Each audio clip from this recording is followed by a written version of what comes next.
하나님의 말씀 같이 봅니다. 예레미야서 25장 30절에서 38절까지 말씀입니다. 예레미야서 25장 30절에서 38절까지 말씀, 우리 한 절씩 교독하겠습니다. 제가 먼저 봅니다. 그러므로 너는 그들에게 이 모든 말로 예언하여 이르기를, 여호와께서 높은 데서 포효하시며 그의 거룩한 처소에서 소리를 내시며 그의 초장을 향하여 크게 부르시고 세상 모든 주민에 대하여 포도 밟는 자 같이 흥겹게 노래하시리라. 요란한 소리가 땅 끝까지 이름은 여호와께서 뭇 민족과 다투시며 모든 육체를 심판하시며 악인의 칼에 내어 주셨습니다. 여호와의 말씀이니라. 만군의 여호와께서 이와 같이 말씀하시니라. 보라, 재앙이 나서 나라에서 나라에 미칠 것이며 큰 바람이 땅 끝에서 일어날 것이라. 그날에 여호와께 죽임을 당한 자가 이 땅 저 땅까지 미칠 것이나 그들을 위하여 애곡하는 자도 없고 시신을 거두어 주는 자도 없고 매장하여 주는 자도 없으리니 그들은 지면에서 분토가 되리로다. 너희 목자들아 외쳐 애곡하라. 너희 양떼의 인도자들아 잿더미에서 뒹굴라. 이는 너희가 도살 당할 날과 흩음을 당할 기한이 찼음인즉 너희가 귀한 그릇이 떨어짐 같이 될 것이라. 목자들은 도망할 수 없겠고 양떼의 인도자들은 도주할 수 없으리로다. 목자들이 부르짖는 소리와 양떼의 인도자들이 애곡하는 소리여 여호와가 그들의 초장을 황폐하게 함이로다. 평화로운 목장들이 여호와의 진노하시는 열기 앞에서 적막하게 되리라. 함께 봅니다. 그가 젊은 사자같이 그 굴에서 나오셨으니 그 호통치시는 분의 분노와 그의 극렬한 진노로 말미암아 그들의 땅이 폐허가 되리로다 하시니라. 아멘. 오늘 말씀 이제 예레미야서 말씀인데요. 오늘 이 말씀을 이렇게 먼저 풀기 전에 이야기를 좀 먼저 해드리는 것이 도움이 좀 될 것 같습니다. 우리가 이제 신앙을 갖고 생활을 하는데 이 신앙이라고 하는 것이 질문이 없고 답이 쉽다라고 하면은 그것은 참된 종교가 아닌 것 같아요. 종교라고 하는 큰 범주로 들어갈 때도 질문이 없다, 삶에 대한 질문이 없고 질문을 하지 못하게 하고 답이 간단하다, 이것은 참된 종교라고 볼 수가 없죠. 교회로 이렇게 조금 축소를 해도 기독교 신앙으로 축소를 한다고 해도 인생에 대한 삶에 대한 깊은 질문이 없다고 한다면, 그리고 그 질문에 대한 답이 아주 간단하게 나오는 교회라고 한다면 그거는 기독교 신앙이 아니라 이단 사이비죠. 그래서 대개 이단 사이비가 아주 간결합니다. 뭐 이제 질문을 하면은 거기에 대한 답이 항상 똑같고 간결하고 이렇게 그 답지를 보고 얘기를 해주듯이 이제 그래요. 그래서 감기가 들었다 그러면은 귀신이다, 그냥 끝이에요. 그러면은 사업이 왜 안 되죠? 그냥 헌금을 안 해서 그래, 봉사를 안 해서 그래. 그러니까 답이 간결합니다. 왜 우리 아이가 좋은 학교 좀 합격해야 되는데 그거는 어느 정도 헌금을 해야 돼. 무당이 복채 내라는 뜻이. 그렇게 이제 답을 간단하게 주는 경우가 있어요. 그런 경우들은 다 이단이고 사입이죠. 정상적인 교회라고 하는 것도 그렇게 가르치는 데가 이제 있는데, 그래서 여러분 이 우리의 삶에 대한 그 질문이 끊임없이 나와야 되고, 우리가 인생이라고 하는 게 그 답을 찾아 나가는 과정 아니에요. 그것이 우리가 갖고 있는 그 신앙의 여정이겠죠. 그래서 그 성경 66권 중에 이렇게 분류하는 신학자가 있어요. 전도서는 인생에 대한 질문이고, 전도서를 뺀 나머지 65권은 그 질문에 대한 답이다. 그 아주 의미가 있는 얘기인 것 같아요.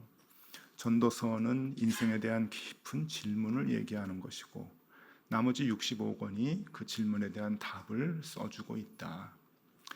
만약에 전도서가 없다고 한다면 아마 우리 기독교 신앙은 굉장히 천박해지지 않았을까 하는 생각을 해요. 단답형으로 모든 것을 다 풀어야 하는, 또 그것을 그냥 따라야 하는 그러한 천박한 종교가 되지 않았을까. 그래서 여러분, 이 전도서와 욥기는 정말 성경 속에서 보배와 같아요. 욥이 가지고 있었던 그 고난, 그리고 그 고난을 기초로 해서 전도서는 질문을 하잖아요. 도대체 왜 이렇습니까? 왜 이런 겁니까? 거기에 대해서 성경들이 하나씩 풀어주면서 우리의 인생들을 얘기해 주는데 그것이 얼마나 귀하고 참 좋은지 모르겠습니다. 고난과 역경이라고 하는 것을 전도서와 욥기에서 이제 다루잖아요.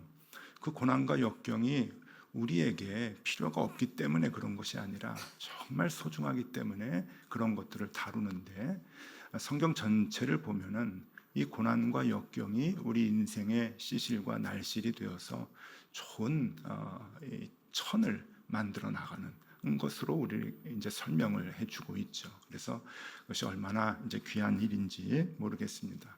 그래서 우리가 당하는 고난과 때로 당하는 역경, 아픔, 고통 이런 것들이 우리를 아름답게 만들어 나가는, 우리 인생을 아름답게 인도해 나가는 귀한 하나하나의 시실과 날실이 된다라고 하는 거예요. 예전에 오래전인데 그 신림동에 있는 어느 교회에 가서 집회를 했어요. 청년들이 꽤 많이 나오는데 그 청년들 중에 그 취준생들이 많더라고요. 신림동 지역이, 그러니까 신림동, 노량진 이런 쪽이 이제 취준생들이, 요즘은 좀 많이 바뀌었다고 하는데 예전에는 정말 많았습니다. 근데 교회에 많이 왔더라고요. 그래서 이제 그 집회를 하고 나서 그 다과 시간에 이제 여러 가지 질문들을 하고 그러는데, 제가 그 취준생들의 질문 가운데 공통적인 생각이 하나 있는 것을 알게 됐어요. 그게 뭔가 하면은 자기네들은 지금 인생을 준비하고 있다는 거예요. 근데 희한해요. 저는 그 직업을, 그 취준생이니까 직업을 준비하는 거잖아요. 직업을 준비하는데 이 친구들은 직업을 준비하는 게 아니라 인생을 준비한다고 생각을 하는 거예요. 그러니까 시험에 합격을 해서 회사에 들어가서 회사원으로 살아가는 것, 자기가 갖고 싶은 그 직장에서 직업을 갖고 살아가는 것이 인생의 시작이라고 생각을 하고 지금 그 인생을 준비하는 거라고 생각을 하더라고요. 그래서 제가 야단치면서 얘기했어요. 왜 시험을 해서 문턱을 넘어야 인생이 시작되는 거냐? 인생은 지금부터다. 지금도 인생이다. 자기네들이 이제 힘들고 어려운 그런 그 취준생의 그 다음에 이제 소망도 크지 않은 그런 그 상황 가운데서 젊은이들이 어렵게 살아가는데, 준비하면서 살아가는데, 그것을 넘어야 인생을 시작한다고 생각을 하니까 아니다. 지금 그 힘들고 어려운 기간조차도 인생이다. 그 인생들이 하나하나 엮여지고 그것이 묶여져서 우리의 아름다운 인생이 되는 것이지, 지금은 아무것도 아닌 인생을 그냥 준비하는 시간이 되는 것이 아니다. 그 생각을 버려라 라고 얘기했던 기억이 납니다. 그래서 제가 그 친구들에게 그 말씀을 하나 풀어줬어요. 우리 데살로니가전서 5장 16절에 항상 기뻐하라, 쉬지 말고 기도하라, 범사에 감사하라. 거기에 항상 기뻐하라라고 하는 말이 있잖아요. 이 항상 기뻐하라라고 하는 이 말은 감정적 즐거움을 얘기하는 것이 아니다.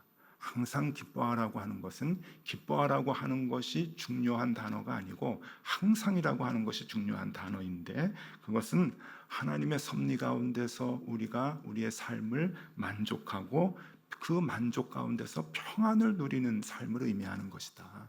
그렇게 이제 얘기를 해줬어요. 하나님을 인정하는 것. 그래서 힘든 고통과 어려움이 혹 있어도 그 가운데서 하나님을 인정하고 그리고 평안을 누리는 것. 그것이 항상 기뻐하는 거죠. 항상 그냥 해 하고 웃고 그냥 좋은 일만 연속되고 하는 그런 의미, 감정적 의미가 아니라는 거예요. 항상 기뻐할 수 있는 것은, 그래서 우리의 모든 날, 기쁜 날, 즐거운 날, 혹은 아픈 날, 고통스러운 날, 아쉬운 날, 그조차도 우리가 평안을 누리고 하나님께 감사하고 그래서 하나님을 인정하고 만족하는 그러한 삶을 살아갈 수 있는 게 항상 기뻐하라라고 하는 말씀이겠죠. 그러니 여러분들 우리도 마찬가지잖아요. 힘들고 어려운 일들이 우리에게 있을 수 있어요. 그러나 우리가 그것을 통해서 아름답게 우리를 인도해 나가시는, 합력하여 선을 이루신다고 하는 그 하나님을 의지하고 그 하나님을 볼 수 있다고 하는 것은 참 귀한 일이죠. 그래서 여러분들이 항상 신앙생활을 할 때 그 마음을 갖고 신앙생활하면 좋겠습니다. 신앙은 단답형이 아닙니다. 단답형을 주는 교회, 단답형을 주는 그러한 종교가 있다고 한다면 사입이에요. 인생의 문제를 단답으로 줄 수가 없죠. 자, 그 마음을 가지고 오늘 이 본문을 보시면 본문의 이해가 훨씬 더 잘 되실 겁니다. 첫 절인 30절을 한번 읽어드릴게요. 하나님께서 뭐가 참 이렇게 흥이 겨우신지 30절 말씀이 이렇게 나옵니다.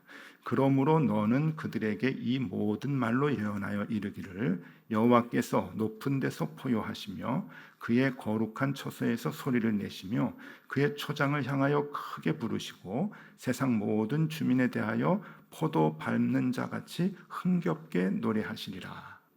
여기서 재미있는 표현이 포도 밟는 자같이 흥겹게 노래하시리라. 우리가 이제 뭐가 상상이 되냐면은 저 유럽이나 남미, 칠레 같은 데서 포도주 많이 나는 데잖아요. 거기서 이제 가을에 포도를 수확을 해서 큰 통에 넣고서 여인들이 막 이렇게 밟는 거, 지금 그걸 얘기하는 건데 얼마나 흥이 겨워요. 이게 또 맛있는 포도주가 될 것이다. 그러고서는 막 이제 밟고 노래하고 하는데 이제 그 모습이 오늘 이제 말씀 속에 있는데 이 상황이 너무 이상한 거예요. 지금 우리가 예레미야서를 쭉 보는데 예레미야서 24장, 25장 걸쳐오면서 지금 상황은 어느 상황이냐면은 바벨론에서 쳐들어와서 이스라엘 백성들을 일부를 포로로 잡아가고 지금 그런 상황이에요. 일부는 남겨놓고 하는 그런 상황인데 이게 다 이 목숨이 그냥 왔다 갔다 하는, 끌려가는 사람도 죽을 것이고 남아있는 사람도 죽는데 지금 목숨이 왔다 갔다 하는 그런 상황 가운데서 하늘의 심판이죠. 그런 상황 가운데서 지금 하나님이 뭐라고 얘기하시냐면은 포도 밟는 자 같이 흥겹게 노래하시리라. 희한해요. 자, 이 포도 밟는다고 하는 것을 우리가 좀 이해를 해야 되는데 이 포도 밟는다라고 하는 이 말씀이 이사야 63장 3절에 나옵니다. 이사야 63장 3절 제가 읽어드리면은요 아마 조금 놀라실 텐데 만인 가운데 나와 함께한 자가 없이 내가 홀로 포도즙 틀을 밟았는데 내가 노함으로 말미암아 무리를 밟았고 분함으로 말미암아 짓밟았으므로 그들의 선혈이 내 옷에 튀어 내 의복을 더럽혔음이니. 아주 무서운 말씀이죠. 지금 포도주 틀을 밟았다, 포도를 밟았다라고 하는 것이 지금 심판을 얘기하는 거예요. 너무 무서운 표현인 거예요. 하나님이 지금 포도 밟는 자 같이 이제 포도를 밟는데 그 밟는 게 이스라엘 백성들을 지금 짓밟는다는 거예요. 뭇 족속들을 짓밟아서 너무 무섭잖아요. 그 선혈이 내 옷에 튀어 내 의복을 더럽혔습니다. 이게 지금 심각한 상황이구나 라고 하는 거예요. 포도 밟는 것이 심각하구나. 그런데 30절에 보니까 포도 밟는 자 같이 흥겹게 노래하신다 그래요. 흥겹게.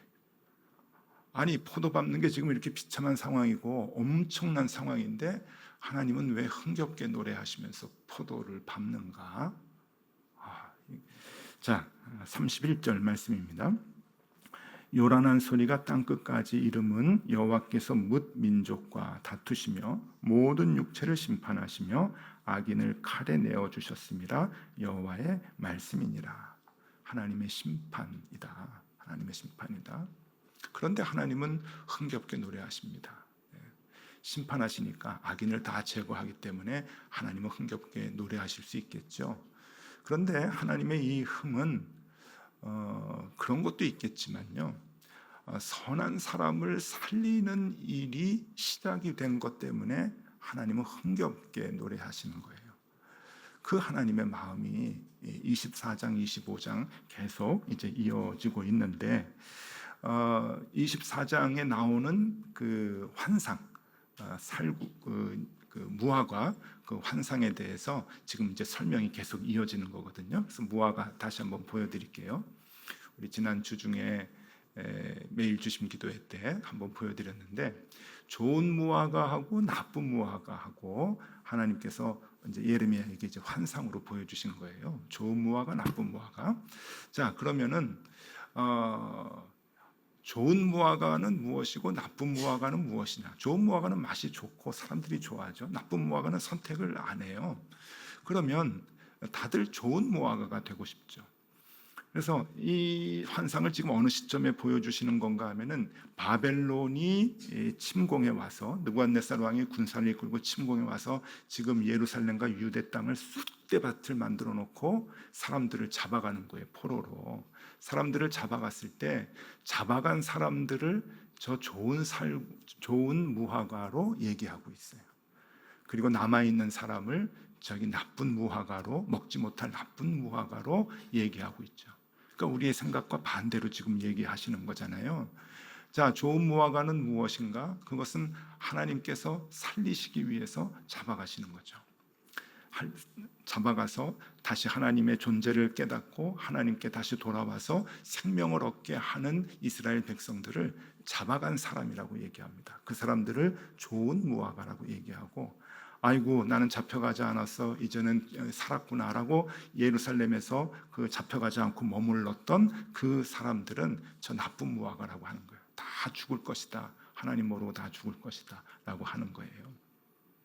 자, 이제 내려주셔도 괜찮고요. 네, 오늘 계속해서 하나님께서는 그 얘기를 하시는 거예요. 왜 포도를 밟는 그 심판의 날에 왜 하나님께서 흥겹게 노래하시는가? 못된 놈들 다 죽어라, 그게 아니죠. 살리시는 거예요. 다시금 하나님께 돌아오는 자들이 나타나는 거예요. 그 상황에서. 그래서 그 하나님께서 그 자녀들을 다시 살리시고 생명을 주시는 그 일이 시작이 됐다라고 하는 그 마음에 하나님은 흥겹게 지금 심판에 임하신다라고 하는 겁니다. 그렇기 때문에요, 여러분, 우리가 이제 우리의 삶으로 좀 비추어 보면은, 우리가 바벨론에 잡혀가는 것 같은 인생에 살아갈 때 고통과 고난과 아픔이 있을 수가 있어요. 아, 이제는 죽었구나, 이게 끝인가 라고 생각되는 그런 그 상황이 있을 수 있지만, 아닙니다. 나쁜 무화과가 아니고 좋은 무화과인 거예요. 그래서 고난과 역경이 우리를 좋은 무화과로 만들어주는 과정인 거죠. 왜? 우리가 하나님을 알고 하나님의 그 숨결을 깨닫고 하나님이 내 인생을 인도해 주신다고 하는 것을 다시금 알게 된다면, 그래서 우리가 하나님께로 돌아간다면 그게 사는 것 아니에요. 그게 복이고 그게 축복이죠. 그래서 우리가 다시 살아난다고 한다면 그것은 우리가 하나님께서 우리에게 주시는 축복이고, 그래서 하나님은 우리가 다시 살아나는 것 때문에 흥겹게 노래하시는 거죠. 우리가 고난을 당해도, 아픔을 당해도, 어려움을 당해도, 때로 그렇게 생활을 해도 하나님께서는 우리가 그것을 통해서 다시금 생명을 얻을 수 있도록 기뻐하시면서 뒤에서 응원을 해주시는 거예요. 그래서 우리에게 필요한 것은, 여러분, 늘 하나님과 대화하는 것 필요합니다.